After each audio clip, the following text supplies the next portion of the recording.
दोस्तों, अयोध्या में 22 जनवरी को राम लल्ला की प्राण प्रतिष्ठा होगी। इससे पहले भक्तों में भगवान राम का दर्शन करने के लिए लंबी कतार लगी हुई थी। नए साल पर अयोध्या में भक्तों की उत्साह देखने को मिला है। इसकी तस्वीरें राम जन्मभूमि ट्रस्ट की ओर से शेयर की गई। देश के अन्य हिस्सों की तरह उत्तर प्रदेश में भगवान राम की नगरी अयोध्या में भी पूरे उत्साह और उल्लास के साथ नव वर्ष का पहला दिन मनाया गया। नव वर्ष के पहले दिन सोमवार को अयोध्या में बड़ी संख्या में लोग भगवान रामलला के दर्शन के लिए पहुंचे। कई लोगों ने सरयू नदी में डुबकी लगाई, जबकि अन्य लोगों ने प्रतिष्ठित लता मंगेशकर पर एकत्र होकर नए साल के पहले दिन का स्वागत किया। नमस्कार दोस्तों, स्वागत है आप सभी का एक बार फिर से। लोग आज हम बात करेंगे अचानक अयोध्या पहुंचे लोग, जटायु देख चौंकी दुनिया। इस बात में कितनी सच्चाई है? 14वीं शताब्दी में जब भारत में मुगलों का शासन हुआ तो श्री राम जन्मभूमि को नष्ट कर वहां बाबरी मस्जिद बना दी गई बंद। 1525 में राम जन्मभूमि मंदिर को बाबर के सेनापति मीर बांकी ने ध्वस्त करवाया था।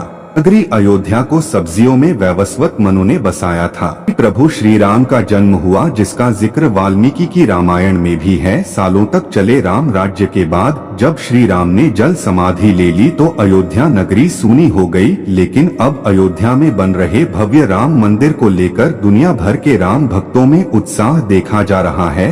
22 जनवरी को होने वाले राम लल्ला की प्राण प्रतिष्ठा कार्यक्रम को लेकर हर कोई अपने तरीके से खुशी मना रहा है।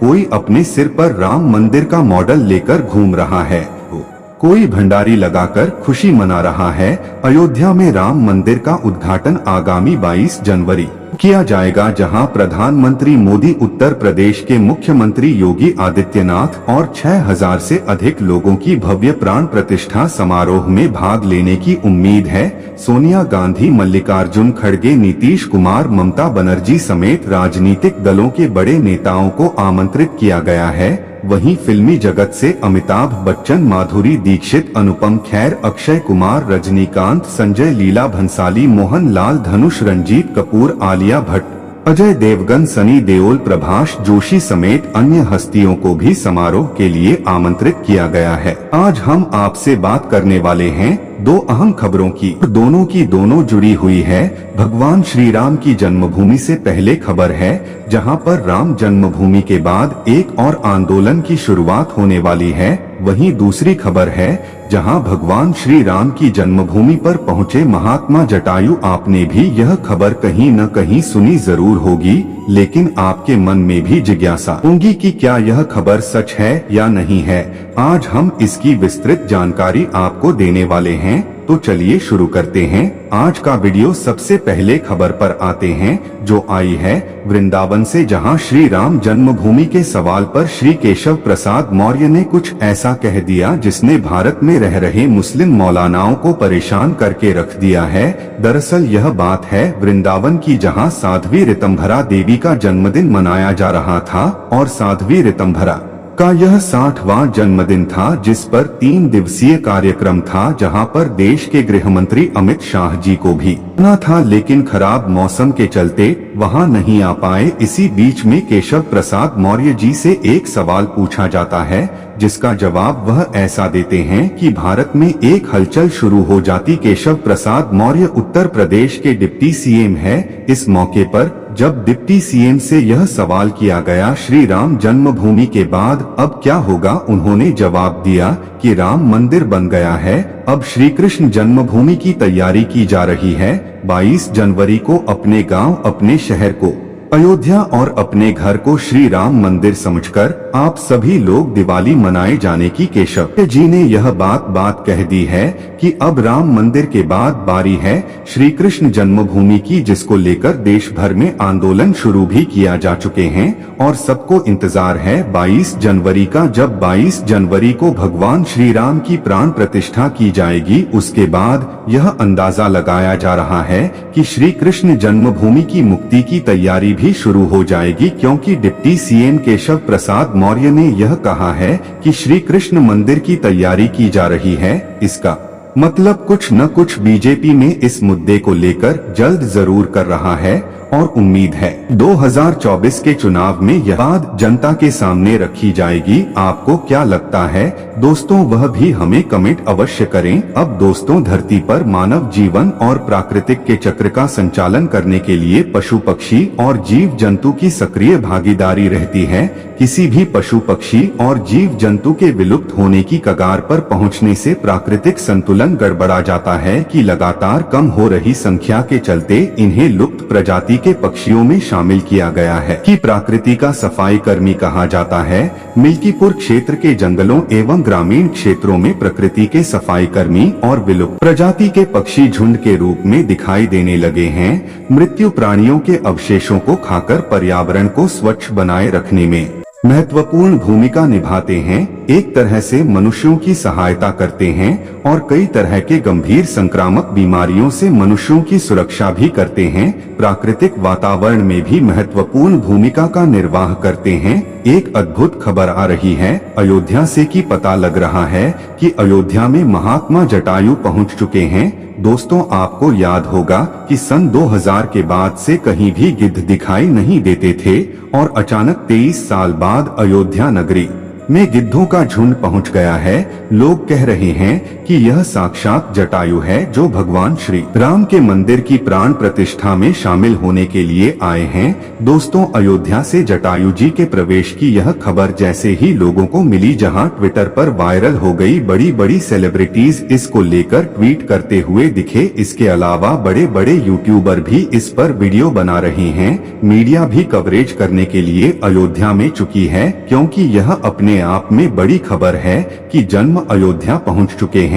में से ज्यादातर लोगों ने यहां देखा होगा कि पिछले कई दशकों से धामी भारत में देखने को नहीं मिलते, लेकिन अचानक इनका पूरे भारत में चर्चा ही नहीं, एक जगह पर देखना ये जिस ओर इशारा कर रहा है। आखिर क्यों यह गिद्धों के बड़े बड़े समूह अयोध्या पहुंच रहे हैं? लोग यह कहने लगी थी कि अब गिद्ध केवल किताबों में ही देखने को मिलेंगे। ऐसे साक्षात देख आना अपने आप में एक चमत्कार है, वह भी अयोध्या में राम मंदिर की प्राण प्रतिष्ठा होने जा रही है। यह अपने आप में एक चमत्कार है।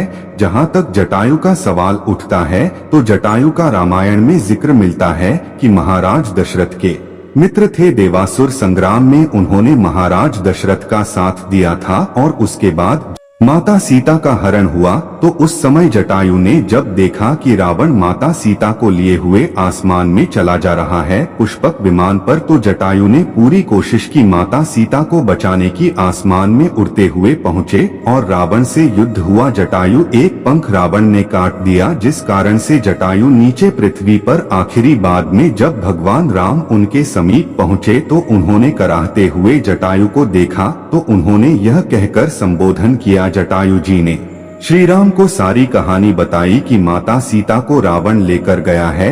भगवान राम ने यह भी कहा कि हमको अमर कर देते हैं, लेकिन जटायु ने कहा कि नहीं, मुझे अमता नहीं चाहिए, मुझे ऐसा समय दोबारा नहीं मिलेगा। अभी आप हमारे सामने हैं। उन्हें कितना भाग्यवान हो कि आपके हाथ में, आपके सामने हमारे प्राण निकल रहे हैं। अगर अमर हो गए को दोबारा ऐसा समय नहीं आएगा। जब जटायु ने ब्रांड के आंधी भगवान राम ने अपने पिता की तरह ही उनका अंतिम संस्कार किया था, तो आज लोगों को यहाँ आश्चर्य हो रहा है कि जो लोग विलुप्त हो चुके थे, यहाँ तक कि सरकारी दस्तावेजों में दर्ज किया जा चुका था कि गिद्ध एक लुप्त प्रजाति है, लेकिन अचानक से 23 साल बाद अयोध्या में प्रकट होना यह बहुत बड़ी बात है और किसी चमत्कार से काम नहीं है। वह सीधी ऐसा मान रहे हैं, यानी कि जिस प्रजाति के बारे में यह दुनिया यह मान बैठी है कि यह प्रजाति अब दुनिया में एडजस्ट ही नहीं करती, लेकिन भगवान श्री राम की महिमा ऐसी है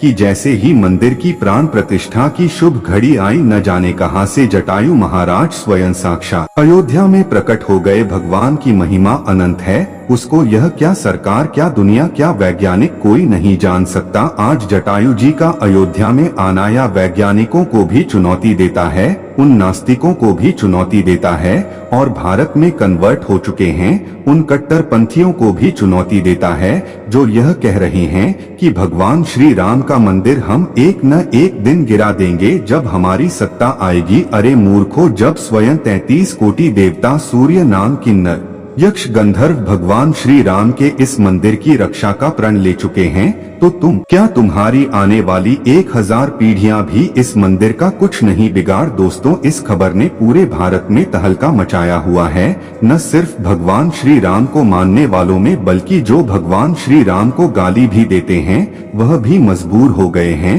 भगवान श्री राम की महिमा मानने को। यहाँ एक चीज कहना चाहेंगे, जो लोग गाल देते हैं उनकी ही किसी शायर ने लिखा है कि फानूस बनकर जिसकी हिफाजत हवा करें, और शर्मा क्या मुझे जिसे रोशन खुदा करे। तो जब प्रकृति खुद आ रही है भगवान श्री राम की प्राण प्रतिष्ठा में, कुदरत के नए नए चमत्कार हो रहे हैं, ऐसे मंदिर को गिराने वालों को एक बार सोचना चाहिए कि क्या वह कभी गिरा पाएंगे। हमें तो लगता है कि बड़े से बड़े कट्टरपंथी जिस प्रकार से नष्ट हो गए, उसी प्रकार से एक दिन वह भी नष्ट हो जाएंगे। तो दोस्तों, ये थी आज की वीडियो जिसमें हमने आपको बता दो खबरें। पहले डिप्टी सीएम केशव प्रसाद मौर्य ने क्या कहा, और दूसरी खबर जिसने वैज्ञानिकों, सरकार और नास्तिकों सबको हिलाकर रखा है। उम्मीद करते हैं दोस्तों आपको आज की जानकारी पसंद आई हो, तो वीडियो को एक लाइक अवश्य कर दीजिएगा और वीडियो को शेयर कर दीजिए। हमारे चैनल पर पहली बार आए हैं